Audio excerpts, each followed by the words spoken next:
सबसे पहले आपको बताएं, सुप्रीम कोर्ट में आज supreme court practice and procedure bill 2023 के केस की समाअत हुई है। सुप्रीम कोर्ट ने फुल कोर्ट और 7 सीनियर जजेस पर मुश्तमिल बेंच बनाने की इस्तदा मुस्तरद कर दी है। अदालत ने कानून के खिलाफ हुक्म इम्तना हटाने और जस्टिस मुजाहिर नकवी को बेंच से निकालने की इस्तदा भी मुस्तरद की। सुप्रीम कोर्ट ने अदालती इस्लाहात बिल पर कौमी असम्बली और कायमा कमेटी में होने वाली बहस का रिकॉर्ड तलब कर लिया। चीफ जस्टिस ने कहा कि पीर को हम केस शुरू करेंगे तो फिर सब मामलात का जायजा लेंगे। जजेस के खिलाफ रेफरेंस के मामले पर चीफ जस्टिस ने कहा कि जब तक रेफरेंस समाअत के लिए मुकर्रर ना हो, जज के खिलाफ रेफरेंस की कोई अहमियत नहीं है। चीफ जस्टिस समेत सुप्रीम कोर्ट के अक्सर जजेस के खिलाफ शिकायत आती रहती हैं। सुप्रीम जुडिशल काउंसिल की राय आने तक जज को काम करने से नहीं रोका जा सकता। ये अहम रिमार्क्स भी सामने आए चीफ जस्टिस की जानिब से। उन्होंने ये भी कहा कि जस्टिस काजी फाजीसा केस में भी अदालत ने यही फैसला दिया था। बिल के बारे में चीफ जस्टिस ने कहा कि कानून साजी के इख्तियार से मुतल्लिक विफाकी फहरिस्त की कुछ हुदूद और क़यूद हैं। पहली बार आइन के बुनियादी जुज़ की कानून साजी के जरिए खिलाफ वर्जी की गई है। सियासी लोग इंसाफ नहीं, मनपसंद फैसले चाहते हैं। अगर जजेस का एहतराम न किया गया तो फिर ये इंसाफ का मुतालबा नहीं होगा। सियासी जमातें मनपसंद फैसलों के लिए पिक एंड चूज चाहती हैं। चीफ जस्टिस ने मजीद कहा, गुज़श्ता केस में फुल कोर्ट की दरख्वास्त बाइस शर्मिंदगी थी। दरख्वास्त थी कि ABC जज को शामिल न किया जाए। इलेक्शन केस में भी कुछ जजेस को निकालने का मुतालबा था। सुप्रीम कोर्ट ने समाअत मुलतवी करते हुए सियासी जमातों और वकला तंजीमों से 8 मई तक जवाब तलब कर लिया।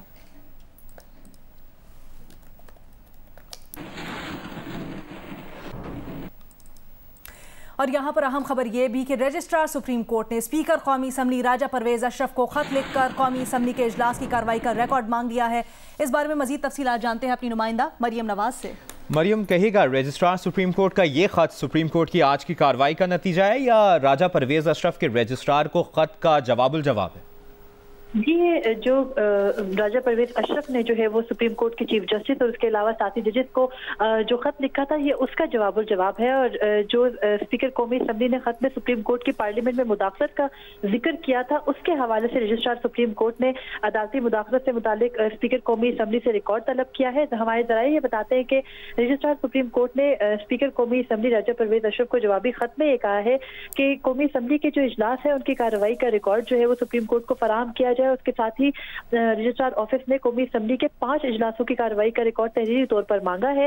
रजिस्ट्रार ऑफिस ने स्पीकर ऑफिस से कायमा कमेटी बराए फाइनेंस के इजलास का भी रिकॉर्ड मांगा है। रजिस्ट्रार ऑफिस ने कौमी असम्बली के 6 अप्रैल, 10 अप्रैल, 17 अप्रैल, 26 और 27 अप्रैल के इजलासों का रिकॉर्ड मांगा है, जिन इजलासों के अंदर जो पार्लियामेंट में ये डिस्कशन हुई थी कि सुप्रीम कोर्ट ने जो ऑर्डर किया है इलेक्शन से मुतालिक फंड जारी करने का, उसको फंड क्यों नहीं जारी किए जा सकते। और उसके अलावा जो खत के अंदर ये बारहा कहा गया था स्पीकर की जानिब से कि जो पार्लियामेंट की कार्रवाई है उसमें सुप्रीम कोर्ट मुदाखलत नहीं कर सकती और तमाम इदारों को जो है वो अपनी अपनी हदूद के अंदर काम करना चाहिए, तो उससे मुतालिक रजिस्ट्रार ऑफिस ने जो है वो इजलासों का रिकॉर्ड तलब कर लिया है पार्लियामेंट हाउस से। हमारे जराये के मुताबिक रजिस्ट्रार ऑफिस ने खत में सुप्रीम कोर्ट के हुक्म और कार्रवाई पर सवालात के जवाबात से मुतालिक जो है वो ये रिकॉर्ड मांगा है। स्पीकर कौमी असम्बली को पहले जो है वो सिर्फ जुबानी तौर पर ये रिकॉर्ड मांगा गया था, लेकिन उनकी जानिब से जब तहरीरी तौर पर रिकॉर्ड मांगने का कहा गया तो फिर अब सुप्रीम कोर्ट खत लिखा गया रजिस्ट्रार सुप्रीम कोर्ट की जानिब से। बहुत शुक्रिया मरियम नवाज। सुप्रीम कोर्ट जजेस के दरमियान इख्तिलाफात खत्म करने के लिए चीफ जस्टिस ऑफ पाकिस्तान की तरफ से गुज़श्ता शब इशाया दिया गया। गुज़श्ता रोज़ की दावत में सुप्रीम कोर्ट के 15 में से 14 जजेस ने शिरकत की। सीनियर तरीन जज जस्टिस काजी फाजीसा ने इशाये में शिरकत नहीं की। चीफ जस्टिस पाकिस्तान की जानिब से इशाये का मकसद जजेस के दरमियान इख्तिलाफात खत्म करना था। हर ईद के बाद चीफ जस्टिस पाकिस्तान साथी जजेस के एजाज़ में इशाइयत देते हैं।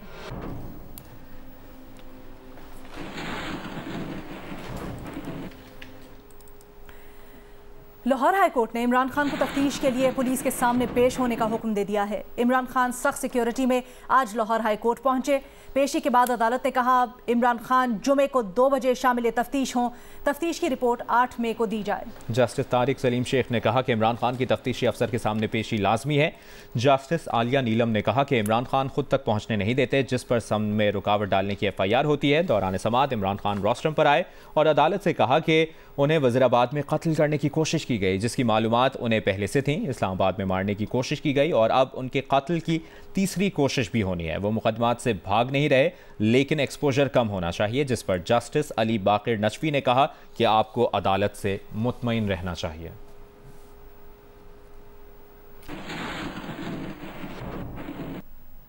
कई घंटों के तवील मुहासरों में पंजाब पुलिस को झूल देने वाले परवेज इलाही अचानक मंजरेआम पर आ गए। परवेज इलाही गुजरात में दर्ज मुकदमे समेत तमाम मुकदमात में हिफाजती जमानत के लिए लाहौर हाईकोर्ट पहुंचे, जहां से उन्होंने 2 दिन की हिफाजती जमानत हासिल की है। सहाफियों से गुफ्तगू में चौधरी परवेज इलाही का कहना था कि उनके घरों पर छापों का जिम्मेदार निगरां वजीर आला पंजाब मोहसिन नकवी है।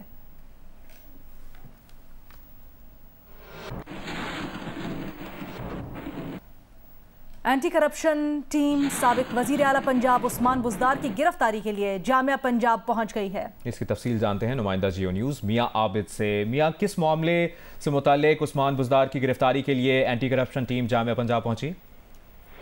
जी, साबिक वजीर आला उस्मान बुज़दार के खिलाफ 12 केसेस में इंक्वायरी चल रही हैं करप्शन के हवाले से, जिसमें एक जो आज जिस मुकदमे में गिरफ्तार करने एंटी करप्शन की टीम पंजाब यूनिवर्सिटी पहुंची है, उसमें मुकदमा नंबर 12/2023 है, जिसमें कहा गया है कि इन्होंने 2 कनाल डीजी खान में सरकारी अराजी थी जो बस स्टैंड के लिए मुख्तस की गई थी, उसमें कब्जा करके अपना डेरा बना लिया। उसमें एक मुकदमा दर्ज किया गया है।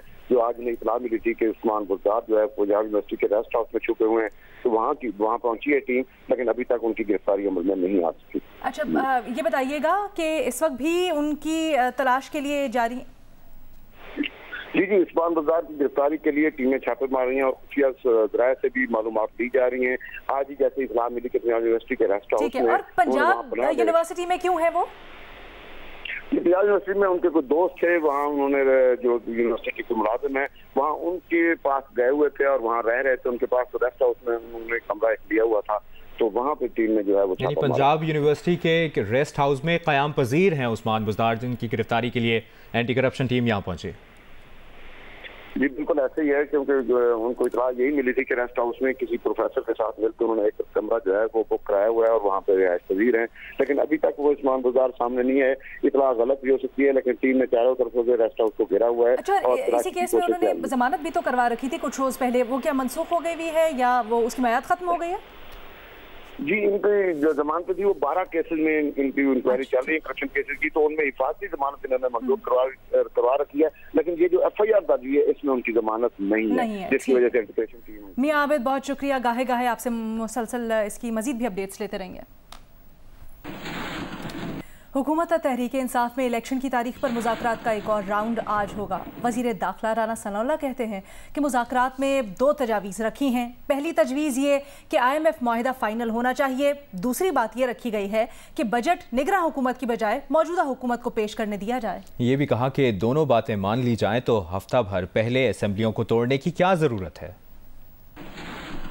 आज इलेक्शन कमीशन इस बारे में यकसुई से काम करना शुरू करे भी, तब भी 14 मई को ये इलेक्शन जो है ये मुमकिन नहीं। MLN की जो तजावीज़ है, एक तो ये है कि IMF के साथ मुआहदा जो है वो फाइनल होना चाहिए।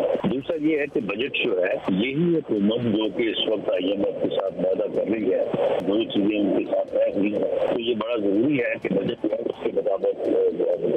तो ये दोनों चीजें जो है जरूरी है। ये दोनों चीजें अगर इसको बराबर होता है तो ये बात 30 जून या 2nd वीक ऑफ जुलाई में चली जाती है। तो फिर इसमें क्या जरूरत है पहले सदनों को तोड़ने की, पूरी करने दी जाए। साफ नजर आ रहा है कि पार्टी मुज़ाकरात में बैठ तो गई है, लेकिन शायद दिलो दिमाग से इस बात को मानने के लिए तैयार नहीं है या हक में नहीं है इसके। अगर मुज़ाकरात नाकाम होते हैं तो फिर वो बोझ भी आप ही पे होगा। सर, पार्टी के कायद मियां नवाज शरीफ साहब उन्होंने कहा कि ठीक है, मेरी अपनी रेजर्वेशन है, मैं इसका हिस्सा नहीं बनूंगा, लेकिन मैं इसे आपको रोकता नहीं हूँ, तो बेहतर सूरत हाल पैदा कर सकते हैं तो हम एक्सेप्ट करेंगे।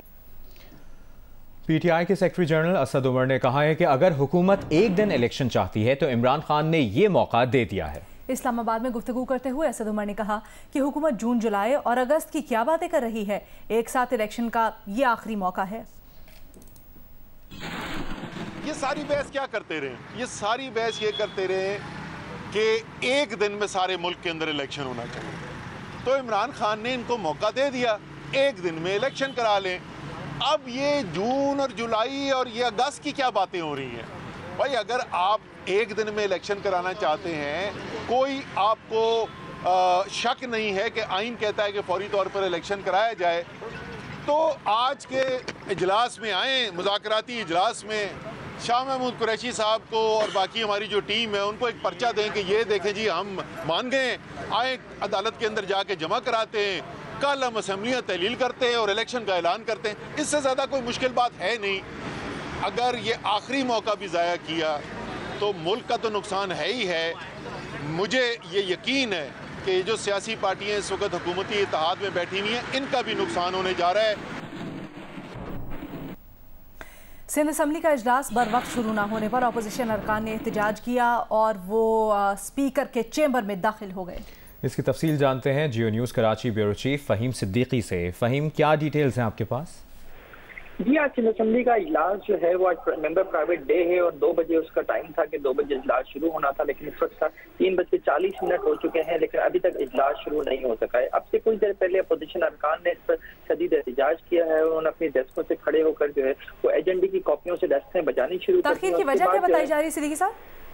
अभी तक जो है वो हुकूमती अरकान जो है वो नहीं पहुंचे हैं असम्बली ऐवान में, जिसकी वजह से इजलास जो है वो शुरू नहीं हो सका है। जबकि स्पीकर जो है वो भी कराची में मौजूद नहीं है।